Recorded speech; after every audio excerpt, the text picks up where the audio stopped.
Mais uma vez eu estou aqui com vocês, né? Sou do Departamento de Odontologia Restauradora da Faculdade de Odontologia e ministro conteúdo terapêutico de farmacologia e aulas de prática de clínica integrada, né, de atenção ao idoso e ao adulto acima de 35 anos. Mas agora hoje nós vamos abordar a prescrição de 3 drogas principais para criança, para outros adultos, dentro do que é mais, vamos dizer, frequente a prescrição. Então, de cara, queria agradecer a todos pela amizade e fraternidade nesse momento que nós vamos passar juntos.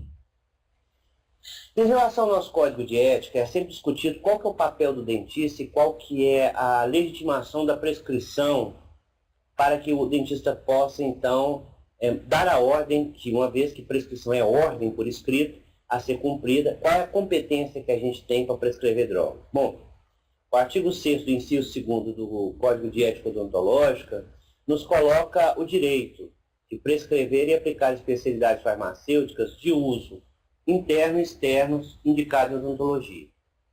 Em diversas videoconferências que eu já participei, mesmo aulas, aqui em Belo Horizonte, para a Secretaria de Saúde Municipal, eles me pediram que fosse falar sobre prescrição para os dentistas, porque estava ocorrendo muita prescrição de antihipertensivo, anticoncepcional e antiparasitário pelos dentistas. Aí, antes disso, eles me perguntaram, pode prescrever? Eu falei, pode, pode, tem o direito. O problema é, infringe o código de ética e entra na questão do ato médico, ou seja, exercício legal da profissão, uma vez que eu indicar um hipertensivo para tratamento de hipertensão. Isso cabe ao médico. A indicação de uso interno e externo é com aplicação na odontologia. Então, por exemplo, eu posso usar um nebacetim em uma lesão que eu cometi na comissura bucal. Eu posso fazer uma prescrição de uma droga, às vezes, para poder fazer um tratamento de uma queimadura cáustica de produto que eu lancei. Eu posso fazer uso de antihipertensivo, uma crise hipertensiva no consultório, para poder controlar e fazer a compensação do paciente. Eu posso usar um anticonvulsivante, e no caso mais usado é o diazepam, por via oral ou por via endovenosa, numa crise convulsiva para estabilizar. Porém, extrapolar dessa condição para fazer uso de outras drogas, porque nós temos esse direito, isso aí configura infração ética. Uma outra preocupação é, nós podemos prescrever psicotrópicos? Podemos, desde que seja de uso da odontologia e que tenha a receita azul. Ninguém pode proibir o dentista de prescrever com a receita azul, desde que ele esteja inscrito, né, no setor de Secretaria Municipal de Saúde e receba, né, o padrão de talonamento para a prescrição azul. Lembrando que ela é retida. Enquanto também é obrigatória. Enquanto que para os antibióticos atualmente e os opioides, nós temos uma prescrição retida, mas num papel sem tanta diferença do comum. Embora hoje exista uma especificação maior, alguma padronização melhor para esses antibióticos e outras drogas com a receita retida. Agora, em relação à receita azul, somente com a inscrição na vigilância ou na Secretaria de Saúde e a liberação da numeração do papel. O que eu comento e brinco é, evitem prescrever drogas que a gente não tem como acompanhar ou fazer caridade para parentes. Ninguém deve fazer isso porque uma vez que der problema, uma vez que tiver qualquer situação de morbidade, acaba sendo que depois de parente vira serpente. Então, para que a gente vai ter dor de cabeça? Vamos ficar aqui, que é da odontologia. Se é indicado em odontologia, eu tenho o direito de prescrever até para manter sinais vitais ou fazer um tratamento de qualidade e que não configure exagerar diagnóstico, nem prognóstico, nem terapeuta. No Brasil, prescrição é ordem. O farmacêutico ele não pode mudar a prescrição. Ele pode ligar ao profissional e falar, olha, tem uma dosagem errada, essa medicação aqui não está muito compatível com o quadro, mas mudar ele não tem esse direito. Diferente dos profissionais, por exemplo, da Inglaterra, Estados Unidos, que aí tem um poder de decisão. Em algumas situações, o médico dá o diagnóstico, quem paga o tratamento é o farmacêutico. Mas isso em países onde que tem um famoso formulário de notificação de medicamentos farmacológicos, BNF no caso de Londres e do Reino Unido, é obrigatório. E caso o profissional prescreva, tanto o médico dentista, uma medicação que é fora da rotina, ele passa a ser então cobrado judicialmente e até pelo seu burô, lá é burô e aqui é conselho. Então é uma limitação, ao mesmo tempo é uma situação de poder, porém o cuidado, lembrando que é ordem, tem que ser cumprida. e também ao paciente para que faça uso de acordo com a necessidade. O exemplo mais comum que a gente vê dessa desobediência do paciente é: faça o uso de tal droga de tantas em tantas horas. Geralmente, ou eles encurtam, ou esquecem o intervalo, aumentam, ou tomam 2 comprimidos para compensar aquele que ficou ausente. Então, isso acaba afetando e atrapalhando o desenvolvimento do prognóstico favorável da situação que a gente quer que ocorra a melhora do quadro clínico. Bom, prescrever, primeira coisa, eu quero ser entendido, uma vez que é ordem. Uma ordem tem que ter disciplina e também tem que ter objetivo. Então, a letra tem que ser legível ou datilografada.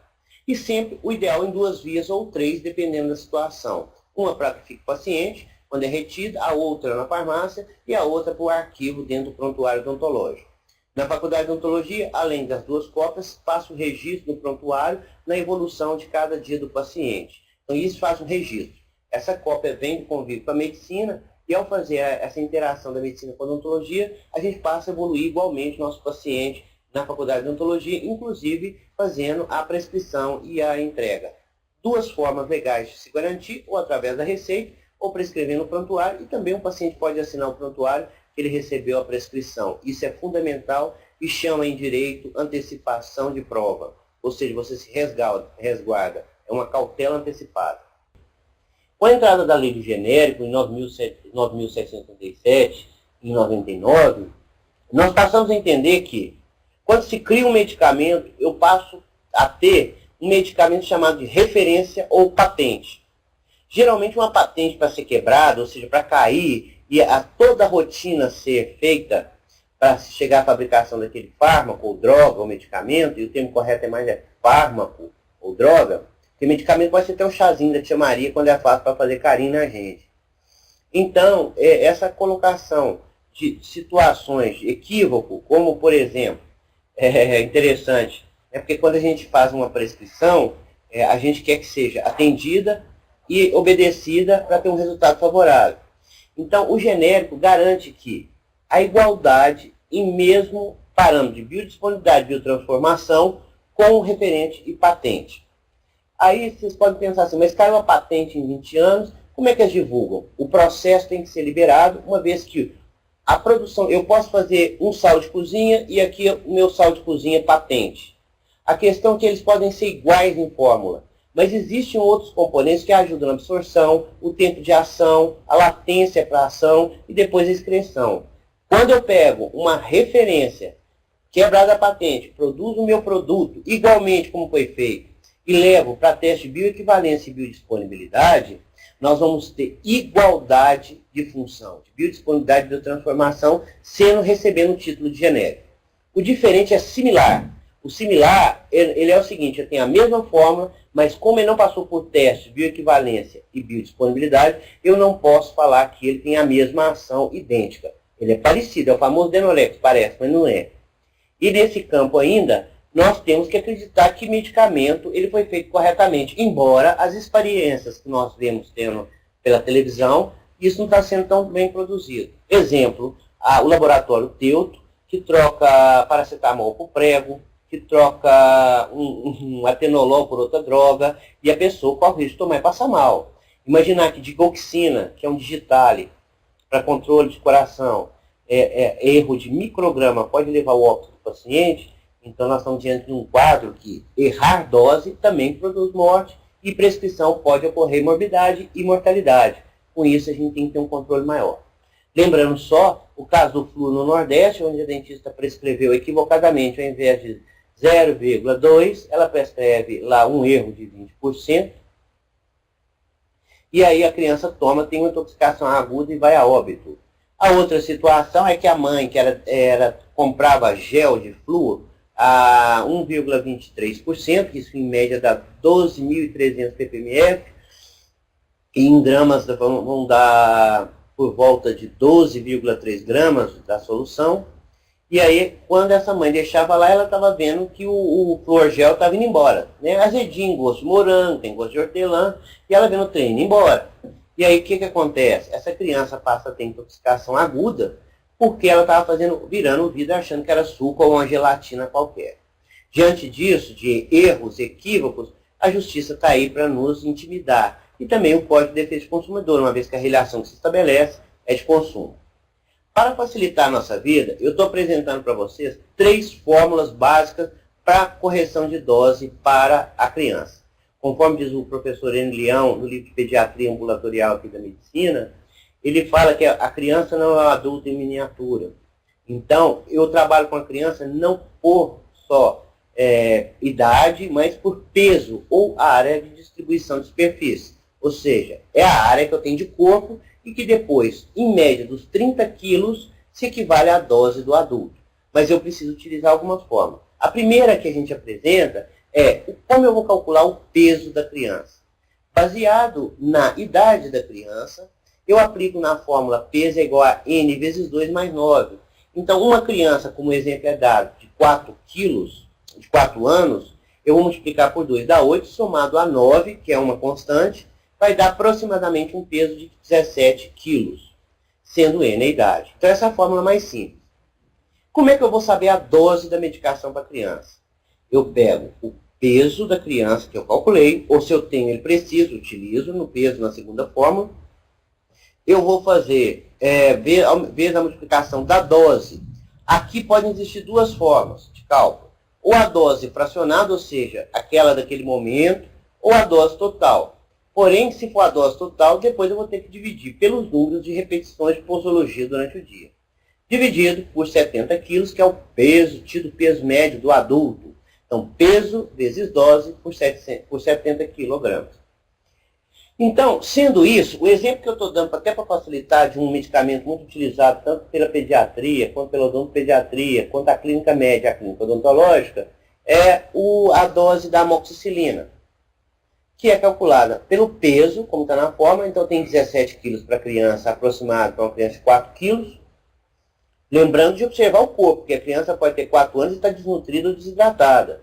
Ou com alteração de agentes carreadores, como albumina. Então, esse conjunto, a fórmula, ela ajuda o cálculo, mas fatores também sistêmicos têm que ser levados em conta.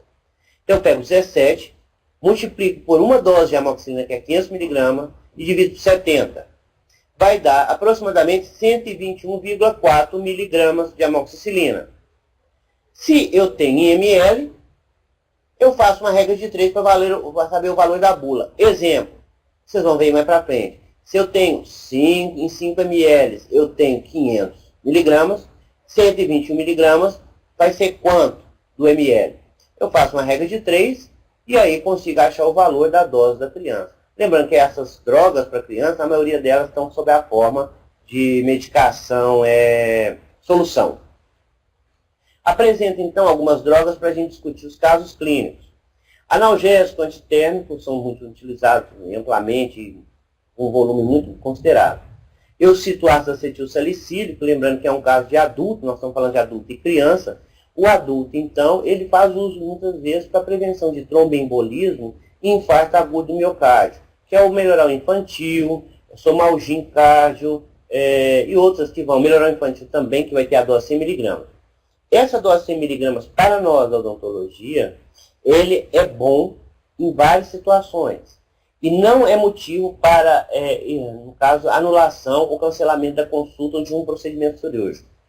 O ácido acetilsalicílico nessa dosagem não faz efeito anticoagulante, ele faz efeito antiplaquetário. Então, com essa dosagem, eu consigo manter um RNI satisfatório do paciente, uma atividade antiplaquetária boa, e não afeta a minha cirurgia. Então, a referência para mim, muito mais do que está tomando 100 mg ou não, seria observar o RNI do paciente. Porém, quem está só fazendo uso de ácido acetil não afeta tanto para aumentar para mais de 3, 4, como ocorre com a varfarina e o clopidogrel, que altera bastante. Então, nesses casos que estão tomando aspirina, para nós é tranquilo, dá para fazer uma cirurgia. Vai sangrar um pouquinho mais, vai ter às vezes um procedimento assim, com uma dificuldade maior de hemostasia, porém, nada melhor como uma sutura bem feita e gelo. Analgesia, antiedematoso e faz o efeito também de constrição impedindo a hemorragia. Então a gente pensa, só para citar, se fosse usando a varfarina, nós discutimos na última aula, a gente removeria, conversaria com o médico, pedia para remover a varfarina, manteria a aspirina para manter a integridade hemodinâmica do paciente, sem risco de ocorrer infarto e tromboembolismo, e pede, agora tem que aguardar 7 dias para renovação de plaqueta. O importante se entender é que, quando eu utilizo um anticoagulante, eu bloqueio completamente a cadeia. O antiplaquetário é só agregação. Então, nesse caso, nós vamos estar diante de um paciente que faz uso de medicação antiplaquetária, no caso de varfarina ou de outros anticoagulantes como heparina, tem que se ver a meia-vida de cada um e aí interromper e manter o ácido acetilsalicílico. Criança, geralmente, embora eu, por exemplo, na infância fiz muito uso de ácido acetilsalicílico e fui abençoado por não ter nenhuma alteração, mas crianças que apresentam viroses, sobre qualquer tipo, junto com ácido acetilsalicílico, acabam desenvolvendo uma síndrome degenerativa encefalopática aguda, conhecida como síndrome de Reis. E a síndrome de Reis provoca, literalmente, uma evolução com um quadro, um prognóstico sombrio, muito complicado. E o outro fator que deve se evitar em situações de virose é a dengue hemorrágica, principalmente. Se toma aspirina, aí vai sangrar até pelo canto do olho, né? Então, a gente sabe que o efeito dela já da dengue é antiplaquetário, por causa da associação com o vírus, e associando o vírus com a aspirina, ainda corre o risco mais de desenvolver uma síndrome de Reis nas crianças. No adulto, essa chance diminui bastante. Dos analgésicos de uso amplo e com garantia para os nossos procedimentos, a dipirona e o paracetamol. Eu vou falar primeiro do paracetamol, que para a criança é um santo remédio, porque a criança tem uma atividade inflamatória grande, ela tem muita inflamação porque cresce, divisão celular e é um processo inflamatório. Ela passa por essa fisiologia e tem uma enzima que sobra muito, que é a glutationa transferase, que a vantagem dela é que ela gruda no paracetamol, impedindo com que essa droga fique solta no organismo, provocando, por exemplo, hepatotoxicidade e nefrotoxicidade. 4 gramas circulando no organismo, se tomar por dia, ultrapassa a dosagem tóxica e o risco de hepatotoxicidade e nefrotoxicidade passa a ser muito grande. Mas a criança tem ela em abundância, então é uma segurança para ela e também em caso de gestante, que nós vamos falar na próxima aula. Mas para o adulto que faz uso de álcool, ou seja, está lá no seu alquinho, toma sua cerveja, tem aquela ressaca no outro dia, toma o paracetamol, sobrecarrega mais o fígado ainda. Paciente com história de hepatopatia, como por exemplo uma cirrose, uma esteatose, uma hepatite A, uma hepatite B, uma hepatite C, hepatite criogênica, hepatite medicamentosa, hepatite idiopática, autoimune. Então, nós vamos ter um conjunto de situações que vão contraindicar o uso do paracetamol. Para a criança, a dosagem ainda prevalece sendo 1 gota por quilo de peso. Passou de 30 gotas, 30 quilos, dá a dosagem de adulto para ela. Lembrando de observar a área corporal da criança e se não tem perda de eletrólitos, nem de macro, nem micronutrientes. Que aí acaba correndo risco de intoxicação. Para o adulto, então, como eu falei, quem tomou a sua cerveja, está com ressaca, deve-se evitar também fazer uso de paracetamol. No restante, não teria nenhuma outra contraindicação, a não ser se fosse por alergia. A dipirona, também conhecida como derivado da pirozolônico, ela é muito interessante porque ela é a única medicação até hoje comprovada cientificamente que é capaz de inativar a dor já começada.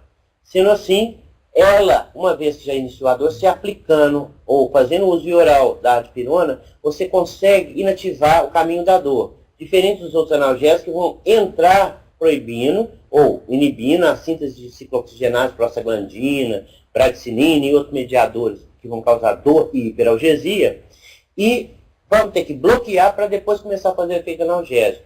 Enquanto a dipirona não. Ela corta já de uma vez e aí impede a nova produção. Então a dipirona foi muito vilã por muito tempo por problema da Bayer, que é uma empresa alemã, estava entrando nos Estados Unidos, como a aspirina já era forte lá, criou-se o mito que ela causa discrasia sanguínea, a granulocitose. Isso pode ocorrer, essas discrasias sanguíneas, em qualquer uso de medicação anti-inflamatória. Porém, o mercado industrial, a indústria farmacêutica, cristianizou a dipirona porque, primeiro, ela tem um efeito, ela tem comprovação e não era uma empresa americana que estava divulgando. Quem conhece os Estados Unidos sabe que eles tomam acetilsalicílico até porque o vento mudou de direção. E toma e compra vidros grandes. Qual que é o problema disso? É o uso indiscriminado e aí sim, com o uso da aspirina, diclofenaco, que é mais provado, causar mais granulocitose, displasia de medula, que quando comparado com a dipirona pura. Então, existem mitos. E qual que é a dosagem da dipirona? 1 gota por quilo de peso da criança, e para o adulto, comprimidos acima de 500 mg. O ideal é 500 mg de dipirona para adulto e 1 gota para cada quilo de peso da criança. O paracetamol, em dosagem abaixo de 400 mg, ele não faz efeito nenhum. Exemplo, Neosaldina, que tem uma dosagem um pouco ainda mais relativa, mas misturas como Dorflex, está com mais baixo, que são chamadas associações burras. Qual a diferença entre tomar uma dipirona e tomar uma Neosaldina? Tecnicamente, cientificamente, não há. Só que, todas as vezes que a gente testa uma nova droga, a gente já embute um efeito de placebo de 40% no teste para ver que vai dar alguma alteração. Então, reformulando, dipirona, adulto, 500 mg, vamos falar assim, 500 mg de 6 em 6 horas, que é a dosagem correta da bula, e 1 gota de quilo por quilo de peso da criança, de 6 em 6 horas. O paracetamol, 1 gota para cada quilo de peso da criança, de 6 em 6 horas. Às vezes colocam de 4 em 4. Eu prefiro estender o intervalo de 6 em 6 para não ter intoxicação. E o brasileiro adora analgésico. Criança, então essa gota para quilo de peso. E o adulto, o ideal seria para dor e controle de procedimento pós-operatório 750. Na literatura ninguém afirma qual que é melhor ou pior. Eu já li artigos preponderantemente que falam que a dipirona é melhor. Agora, como antitérmico, os dois atuam bem. Agora, minha experiência clínica é que a dipirona tem um efeito mais significativo. Mesmo utilizando anti-inflamatórios, algumas situações são muito comuns de ocorrer. Por exemplo, paciente tem úlcera péptica, paciente tem úlcera duodenal, paciente tem colite ulcerativa, paciente tem pólipo e que corre de hemorragia intestinal ou em outros órgãos. Então, a primeira coisa que tem que fazer é proteger essa mucosa para receber um anti-inflamatório e também um analgésico, uma vez que vai bloquear a produção de enzimas que vão fortalecer a mucosa desse estômago e protegê-lo. Então, um exemplo é o omeprazol, um comprimido de manhã, dá 15 minutos em jejum, e aí depois pode tomar um café e fazendo uso durante o dia todo das prescrições que foram feitas de anti-inflamatório, ou ainda a cimetidina, que também faz um efeito de proteção seletivo anti-H2 para a produção de muco. E junto com isso, esse omeprazol de manhã em jejum, 1 por dia até o término da prescrição. Lembrando que o anti-inflamatório deve ser usado com cautela, no máximo 7 dias, devendo ser estendido em situações específicas por 14, como por exemplo, flare-ups não reavivados ou não remidos de agudização. E aí pode preservar, porque às vezes o organismo está respondendo mais do que devia. A alimentação, sem dúvida nenhuma, ajuda a proteger a mucosa, e também o jejum, que deve ser evitado, mas o jejum para tomar o omeprazol e para esperar o uso dele é bem garantido. A odontologia utiliza, principalmente nos estudos, a diclofenaco de sódio, na dosagem de 75 e 100 mg. Para nós, 50 não tem mutação, 75 tem um efeito já melhor, com prognóstico de resultado muito bom, e 100 seria muito para um trauma ósseo, para cirurgias ortognáticas, cirurgia de maior volume. 75 mg, se fosse uma extração de siso, se fosse para fazer utilização de endodontia com flare-up, somente em casos muito bem específicos, onde eu preciso controlar o edema, para favorecer a inflamação, para não ter um edema tão exacerbado, ou situações inflamatórias que inviabilizem a alimentação do paciente, ou também a movimentação bucal. Das drogas que são apresentadas, existe também o piroxicam, 20 mg, que é de 24 em 24 horas. É um excelente anti-inflamatório para tratamento de fraturas de tábuas ósseas, avulsão dentária, reimplante dentário, cirurgias de remoção para enxerto ósseo. Então, são funções muito boas.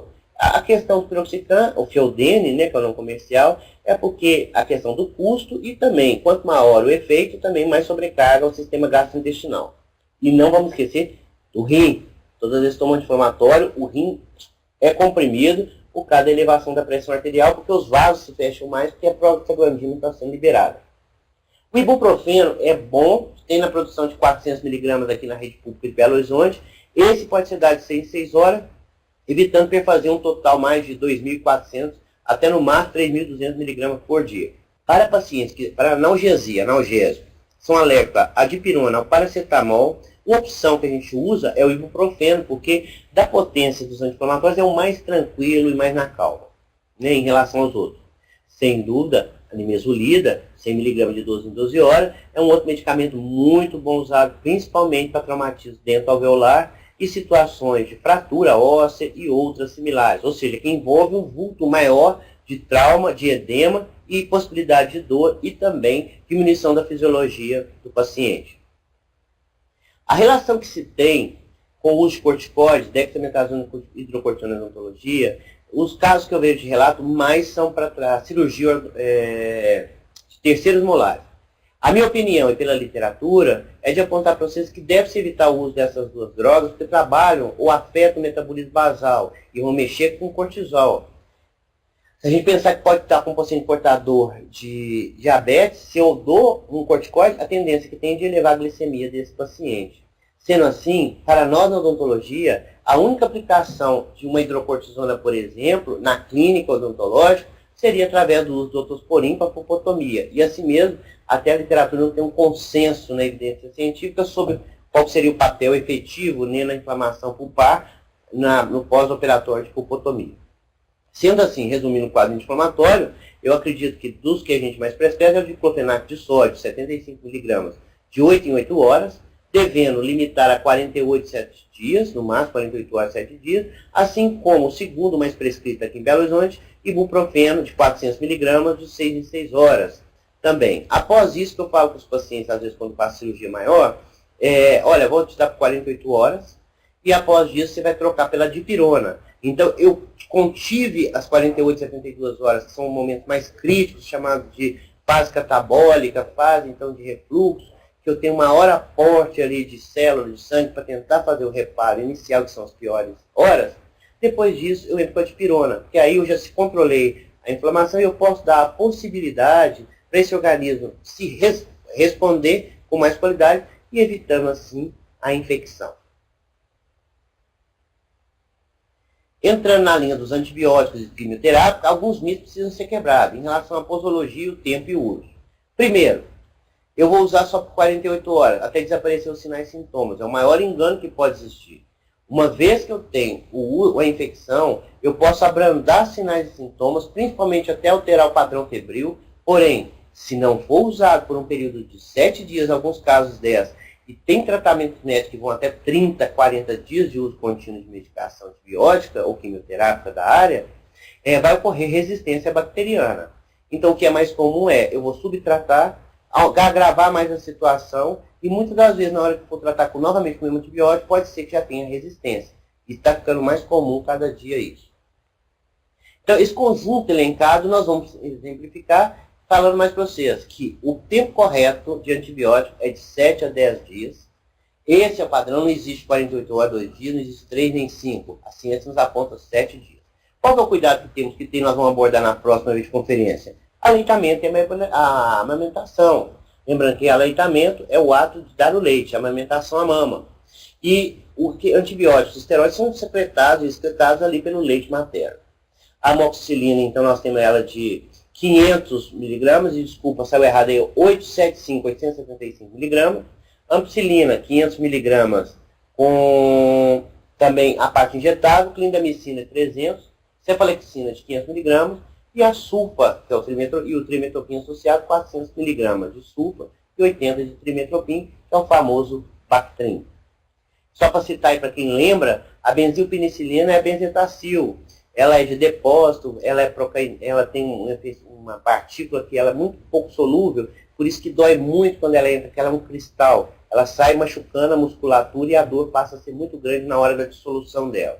Mas ela, por 21 dias, ela faz liberação lenta. A outra coisa que serve atualmente, tem outras aplicações, mas mais comum para tratamento de febre reumática, prevenção de endocardite, nesses casos, para quem está continuamente com o diagnóstico de febre reumática, sífilis, que aí vai fazer a posologia de acordo com o primário, secundário, terciário, e para tratamento infectivo. A fenoximetilpenicilina, só para lembrar para todo mundo, é o famoso PENV oral. Bom, diante disso, a primeira coisa que eu tenho decidido para utilizar um anti-inflamatório ou quimioterápico e anti-inflamatório é o trauma que eu produzi no indivíduo. E como é a condição desse indivíduo e a localização desse trauma que eu produzi, para saber o tipo de resposta que vai dar. Cada órgão responde de um jeito. Para quem é mais antigo, e como eu, formado no século passado, na década de Lá Vai Pedrada, nós tínhamos poucos recursos, né, de tanto medicamento, agora tem bem mais, mas a amoxicilina, a gente prescrevia ela com 3 gramas 1 hora antes e mais 1,5 gramas 6 horas depois da primeira medicação.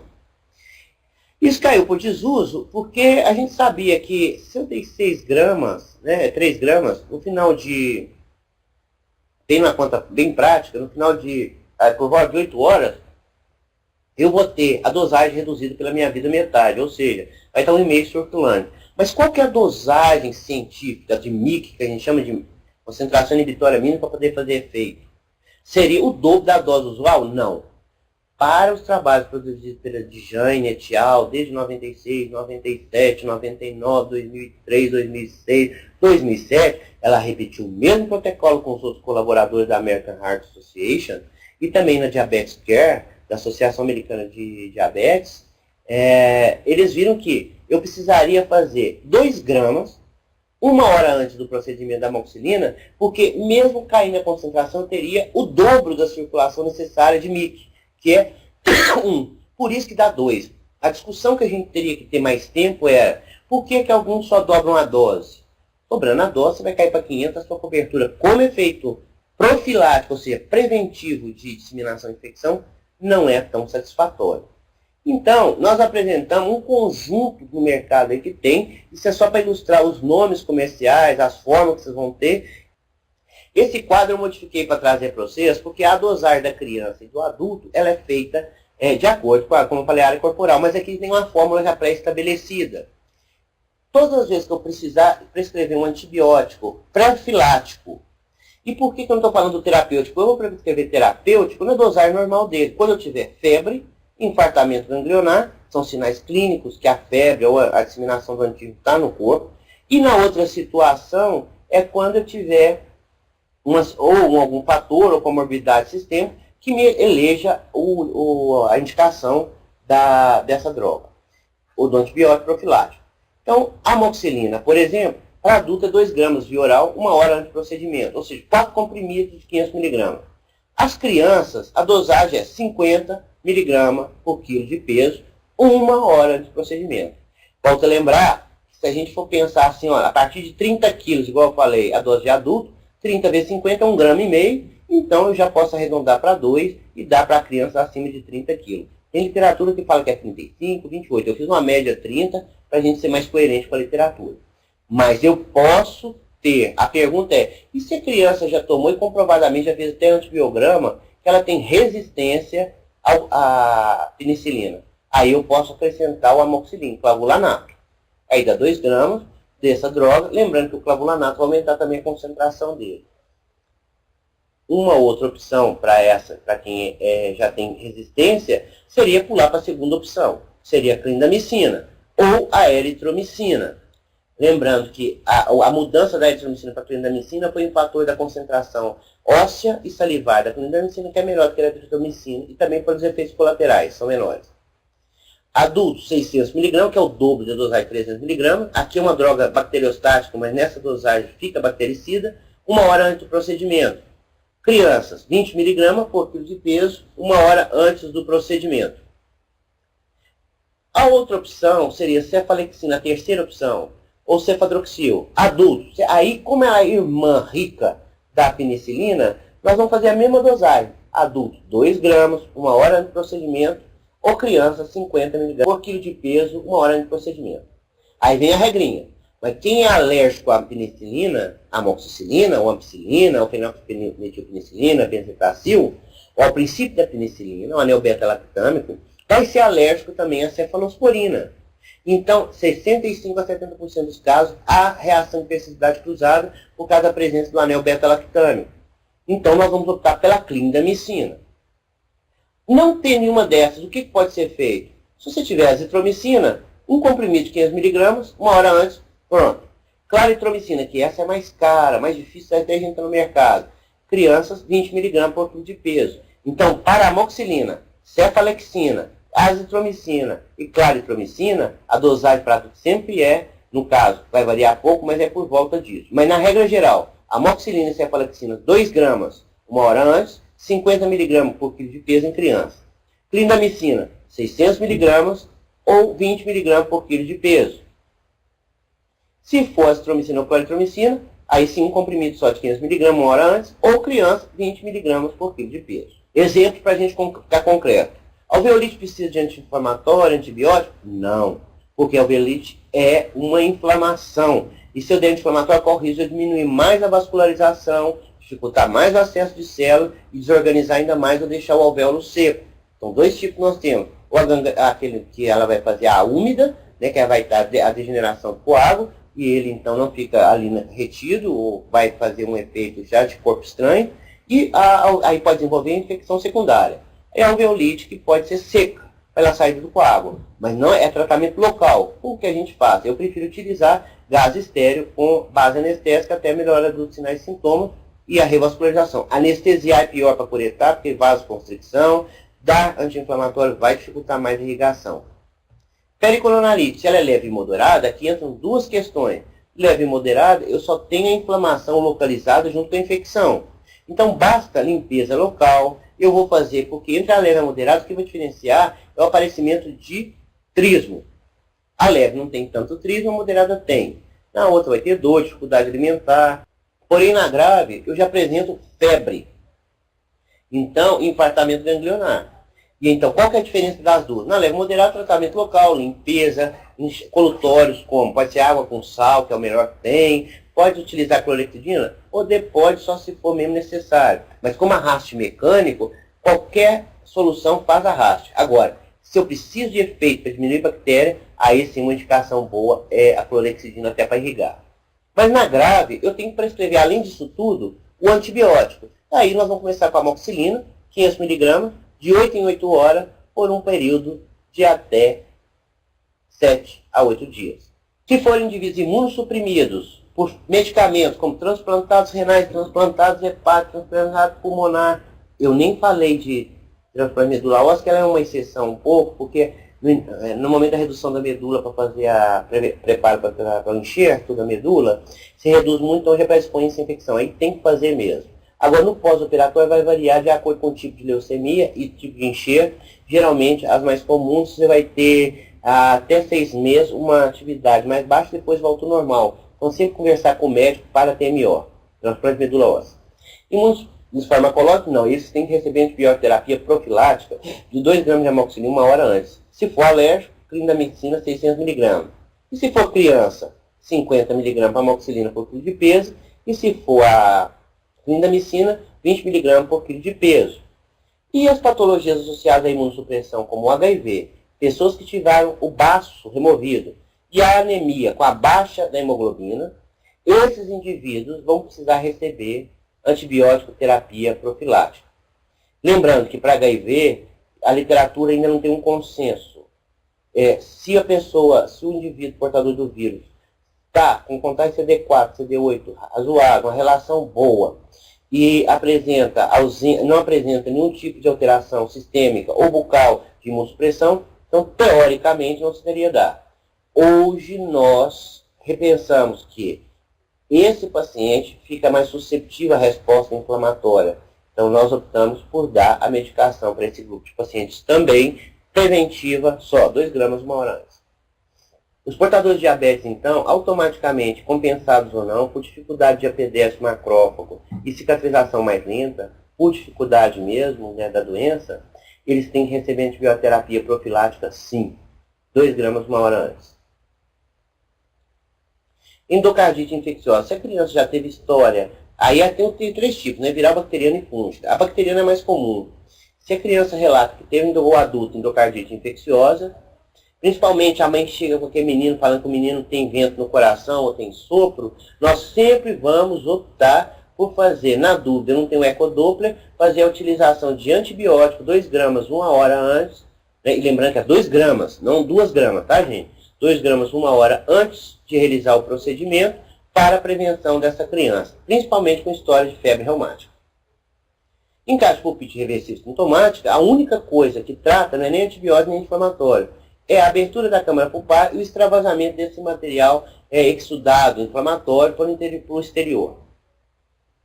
Colocação de bandas ortodônticas, alça e aparelhos ortodônticos, banda alça, que são, para quem é mais antigo vai lembrar, se tiver uma CIV, comunicação intraventricular, uma CIA, comunicação intratrial, refluxo, algum problema valvar, automaticamente, assim como imunossuprimido por medicamento, pacientes que foram transplantados, as crianças, nesse caso, e o adulto que necessitar, tem que fazer antibioterapia profilática com 2 gramas. Drenagem de abscesso periapical periodontal segue a mesma regra. Se eu vou drenar o abscesso, seja ele periapical periodontal, se é um indivíduo susceptível, como no caso de anemia está considerável, ou seja, detector, portador de diabetes, imunossuprimido, portadores de HIV em fase de AIDS, em outras situações que levam à diminuição, como neutropenia, leucopenia em pacientes com quimioterapia e radioterapia também, principalmente no primeiro ano, tem que ser dado antibioterapia profilática 2 gramas uma hora antes do procedimento. Alérgico, clindamicina 2 gramas. Reforçando que quem é alérgico à penicilina, há grande probabilidade de cefalosporina também. Da mesma forma, o procedimento cruento, a exodontia segue a mesma regra, assim como tratamento endodôntico do sistema canal radicular, e aqui entra naquela discussão do professor Guedes Pinto e do de Deus. Né? Ele colocar, vai ultrapassar ou não vai ultrapassar o forame? Como nós não temos um olho biônico e nenhuma sonda para poder ir junto, automaticamente, se nós formos fazer endodontia, antibioterapia 2 gramas para esses indivíduos que necessitam desse tipo de antibiótico. Se tiver febre associada e for um abscesso agudo, aí, além de 2 gramas uma hora antes, eu vou prescrever 500 mg de amoxicilina por um período de 7 dias, independente se diminuir ou não os sinais e sintomas. 7 dias é obrigatório.